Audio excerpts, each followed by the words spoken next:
Ayo simpan hartamu di langit.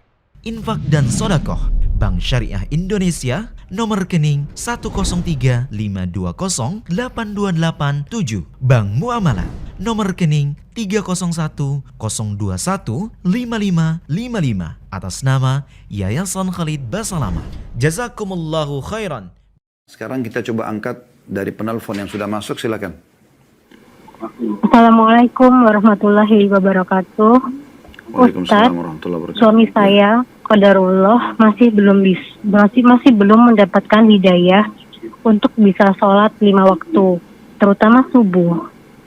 Lalu bagaimana cara saya memberi pengertian pada anak-anak ketika mereka bertanya, kenapa Bapak boleh nggak sholat, tanpa menjatuhkan harga diri suami saya di depan anak-anak.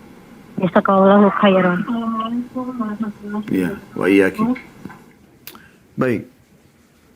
Pertama sekali saya berdoa semoga Allah Subhanahu wa taala untuk penanya pertama tadi, Allah mudahkan urusan Anda, Allah satukan Anda dengan suami lagi, Allah perbaiki keadaan Anda insyaallah dan membahagiakan Anda dalam rumah tangga itu.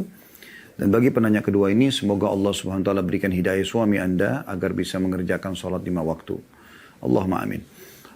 Saya ingin bertanya pada ibu yang bertanya tadi, tapi ini tidak perlu tentu dijawab melalui voice ya, suara. Cuman Anda di dalam diri Anda sendiri. Apakah Anda sebelum menikah memang sudah tahu suami Anda ini tidak sholat 5 waktu? Kalau Anda sudah tahu, maka ini konsekuensinya Bu. Ini resikonya. Anda menikah dengan laki-laki yang belum menjaga sholat. Kan gitu. Berarti setelah menikah, ini bisa terjadi. Jangan tiba-tiba Anda mengkhayal sebelum nikah dia jarang sholat, sekarang setelah menikah dia tiba-tiba jadi orang yang soleh, sholat 5 waktu, kecuali dapat hidayah. Dia ikut pengajian, ada yang menasehatin, itu lain. Kalau misalnya Anda belum tahu sebelum nikah, Anda tertipu dengan keadaannya misalnya, dia ternyata memang seakan-akan dia sholat, ya, tapi ternyata setelah menikah tidak sholat, nah ini dia berdosa dengan itu.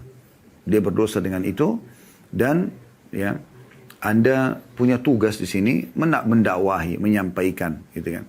Itu saya bagi pertanyaan Anda menjadi bagian pertama itu ya. Jadi tentang masalah suami. Artinya kalau memang ini sudah Anda tahu sebelum nikah, nah ini resikonya. Anda terima ini sebagai sebuah cobaan yang Anda coba untuk mendakwahi dan menyampaikan kepada beliau. Dan saran saya untuk potongan pertanyaan ini, Anda berdoa kepada Allah SWT agar suami diberikan hidayah. Kemudian, dan ini tulus ya betul-betul antara azan dan iqamah, 1/3 malam, pada saat hujan turun. Di setiap keadaan-keadaan momen-momen tepat, Anda berdoa kepada Allah. Mustajab doa ya. Kemudian,